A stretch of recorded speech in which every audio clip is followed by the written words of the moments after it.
Good morning, everyone, and thank you for coming out this morning. As you see, I'm being joined this morning with the Lakeland Police Department, and we're here this morning because there's been a lot regarding Blake and a student that actually was attacked by another student. I want to first say to our parents that we're here because we believe in ensuring safety for all of our students on all of our campuses. So when we see something and it's reported to us, we're going to act very swiftly, and we're going to make sure that we're here to support.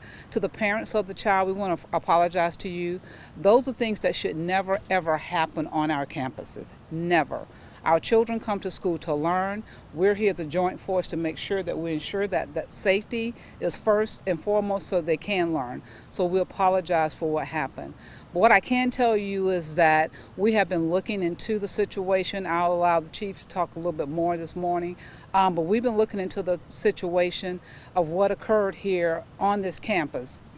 I will tell you that the children that were involved and the child that you saw on the video, we are actually going through videos that were out there. Discipline has been applied, not only on the school side, but I'll let you hear more about on the law enforcement side. So I want to ensure our community that we're about keeping our children safe, and we're going to do anything. We always say if you see something, say something. There are some students that did come forward and share the information and give us more information. I want to thank those students for providing that as we're still continuing to investigate. And at this time, I'll allow Steve Parker to give any comments from the law enforcement side. Good morning. I'm Captain Steve Pacheco of the Lakeland Police Department. On Monday, an incident happened here at the Blake Academy where some students got involved in an altercation. That incident was not reported until approximately about an hour later, when the actual student that was attacked told the school staff. That incident was immediately began to be investigated by our school resource officer, who's assigned here at this school. Working in conjunction with the school staff, they did a complete investigation, and the student that was involved in that, in working with the school, has been charged with a criminal charge. And there were 3 other students that were also involved in that incident, and those students, in working in conjunction with the school, were handled on a school discipline level through their code of conduct policy. Like Ms. Bird said, it's unfortunate that these incidents happen in our schools. The first thought in our school resource officers, in working with the school staff, is always the safety of the students first, and that's what we want to ensure. They worked with the school, and the school will actually develop a plan to make sure that the other students are safe, and in working with the school to do that. Steve, what charge? It was a misdemeanor charge for just simple battery. Is that kid going to be back in school? I'll allow Ms. Bird to cover that part. I would tell you that even though the law enforcement has placed a charge on the school, is actually taking up the discipline side of that, and we're actually following our student code of conduct for that child. So you got 2 sides of it, law enforcement and school side, so we will be applying discipline to that student as well. Currently, that student is going to be suspended currently for 10 days, I would tell you that right now, and we'll steady reviewing everything at this point as well. So after that 10 days, would he come back? The student could come back to school if we don't find anything else. We're still reviewing any videos that may be out there or any other thing as well. So it's still ongoing. Superintendent Bird, first off, parents want to know, where were the teachers? Where was the supervision? That's a very good question, and parents they have a right to know that. I've asked that same question, where was the teacher? And I would tell you that the teachers are supposed to be ensuring that all students are safe when they're in their care, and we are having and we are investigating that teacher, and discipline will follow in that as well. What discipline can we expect for the teacher? I don't want to go with that right now because we're investigating that, but there will be appropriate discipline to follow. Are you the name of the teacher? What was the circumstance that led up to this? It was in PE, and it was in the locker room. Are you relying on cell phone video taken by children for your investigation?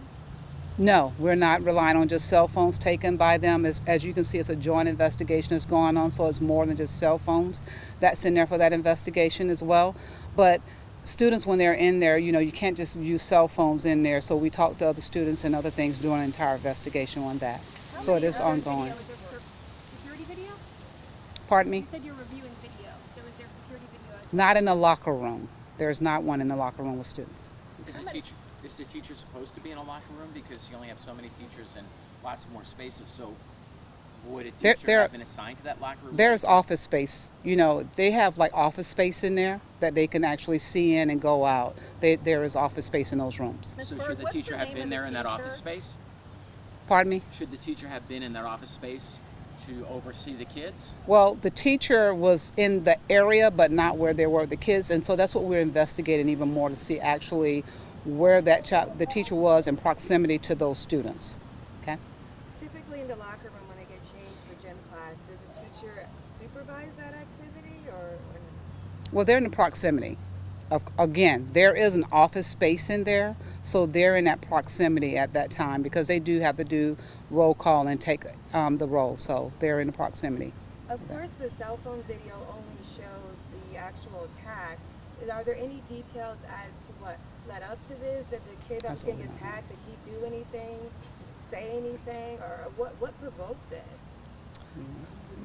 In the initial part of the investigation, from our understanding, it's just some statements that were made possibly by one of the students that prompted these actions. We're still looking into some of that, but right now, initially, we don't think that it was anything more than a statement that was made to another student. And another student took that statement to heart and acted upon it. Kids are going to be kids. Going forward, though, how do you prevent something like this from happening? How do you protect children? I mean, the kids are always going to be kids. Well, that's one of the main reasons that we have school resource officers in some of our schools to teach them that actions have consequences and to do the right thing. Sometimes, making statements or kids being bullied, goes a long way, and kids take that and act upon it when they shouldn't. That's part of what we try to instill through the school resource officers, is that doing the right thing and acting the right way in the appropriate settings. And we have really urged our school resource officers to instill in these children that if they do see something, that they say something. And we've had great success with that in all of our schools, that we have kids telling us things every day. So that's important, that they know that they can come to an adult and they can come to a school resource officer or a teacher and let us know what's going on, because we don't have eyes that we can see everywhere in these schools every day. How do you assure the parent of this child that was attacked that he will be safe when he comes back to school? That's part of us communicating from a law enforcement level and from a school level. After their investigation is complete and our investigation is complete, is sitting down with the parent when a final decision is made on whether the student remains in the school or not, and a plan will be developed to ensure the safety of the child. Again, that's always the school's first consideration, and our consideration as law enforcement is that the actual children are safe in the setting that they're in. So we know the one kid's going to be suspended, the other three. What kind of school discipline? I don't know if that's a Steve or a Jackie question, but what kind of discipline would they face? You talking about the other 3 children? Yeah, what role did they play? They actually have discipline. The children that actually did the recording, there's discipline that's been applied there as well. So there is discipline for those children with suspension as well. Oh, so they're getting suspended for how long? I don't have those dates for each of them with me right now, but there is suspension being applied according to discipline. What role did they play? The role of recording the videos of some of them. I'm really I can't. no idiot, but I mean, Yeah. would Yeah, take 3 of them. we have in the student code of conduct of the recordings of those during the class times of that, and so they applied that during the discipline according to the student code of conduct. And I want to say that you had a couple of students in there that were actually trying to stop what was occurring as well. So those students, they were actually trying to break that up, and so we're going through those videos, making sure we can see everything very clearly on that. One more question. Sure. we've been talking about the mechanics of all this, but just from a personal level, I know any little kid or anybody should not get beaten up, period, Right. no matter whether they're Arnold Schwarzenegger or somebody who's infirmed in some way. The mom alleges that this kid only has one kidney. Doesn't that make it even, maybe not technically worse, but just human-wise worse? Like this kid that could die or whatever, I mean, he's going to have certainly the potential of having a worse outcome because he's infirmed in the first place. Well, Ken, you know, again, safety is foremost with us, but yes, that touched me. I've spoken to Mom, and that's why we're here today together. And I did mention the Chief is even here, so Chief is over there. So we have the Chief. We're all here making sure that we keep not only this one child safe, but we don't allow this to happen to any kid on our campus. And that's the message that I want to send to our parents and to our students. Our students come to school to learn. These things should not be happening on our campus. When we find out they're going to happen on campus, law enforcement, school side, we're going to take appropriate actions to make sure we ensure safety of all of our students. The mother Okay. did mention the race of the children involved in this incident. Do you think that race was involved? I can't say if I think race was involved. Again, we're looking at videos. I know there's an investigation, and I did see that as well. We saw all of that on there. But again, the first thing is safety of all kids on campus. It shouldn't happen to any kid. No kid should come to school and that happen to them. Superintendent Byrd, the mother was upset also that the administrator didn't call her first and tell her what happened. And then when she put it on Facebook, now it's gone viral, and now we're seeing this response. Will there be any changes to maybe make this happen, or did discipline happen before this news conference was scheduled? Well, we're working through, again, that's why we're here, you know, going back, what actually steps was taken, where do we need to make sure we ensure things are taken appropriately, quickly, and safely with the administrators, and we're working through all of that. I assured Mom I was going to look at everything. I've spoke to Mom, speaking to the administrators and making sure. So we're going to ensure that we take all the proper steps, and if there were steps missed, we'll apologize for that ahead of time. However, we're going to ensure that those steps are put into place and nothing is missed if there was something that happened. Superintendent Byrd, was it the regular PE teacher or was it a substitute? I believe it was the regular teacher. I do believe it was the regular teacher. Can we get that teacher's name? We will have to get that to you. Okay. How old is the child that is charged? Do you know that child's age? I don't have that information with me. I don't have the age with me. A school board member wrote in a statement that this incident, he believes, shows that the district sometimes overinterprets privacy rules because some information was kept from the victim and the victim's family when it comes to the kids involved in this incident. What is your response to that? That's the first I've heard of. I don't know anything about that statement that was written by that, but I can tell you that when we're working with them and working with families, we're going to convey as much information that we can convey to the families of the victim. And again, I spoke to Mom last night and we had a very good conversation, and I will be seeking to follow back up. I cannot comment on that statement that was written because I'm not aware of it. Okay? Any other questions? I did have a... Do we know what grades they were in? I'm trying to... I believe it was sixth grade. All the same grade? I don't think, were they all in? No. Mm-mm. If you want to know the individuals, we'll have to get that to you so we don't mess around and give the wrong grades to the wrong child, attached to the wrong one. We can get that for you. The It'd be video was appropriate. posted on social media.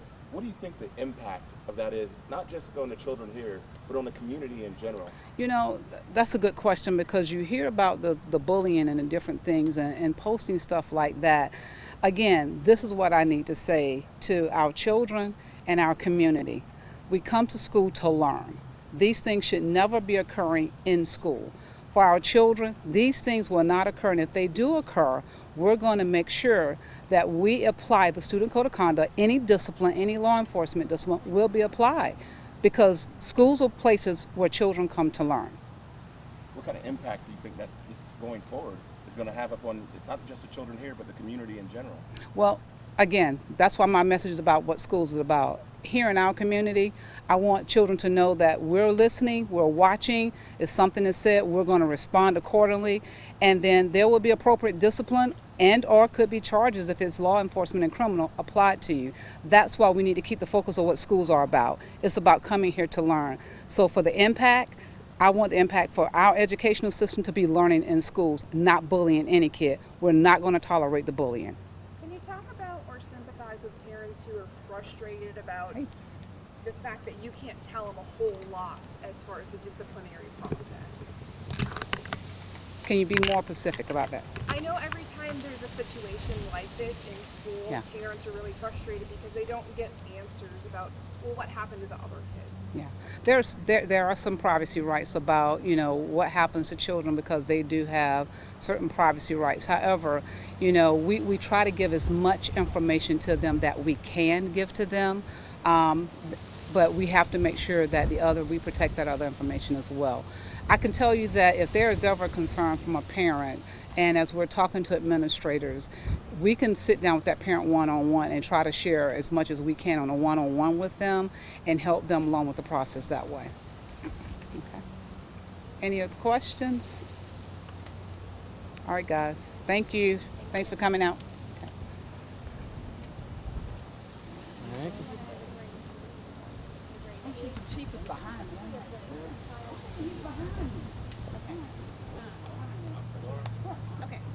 And the age of the kid who's on the phone. It's like, is this a 6th grader and a 4th grader?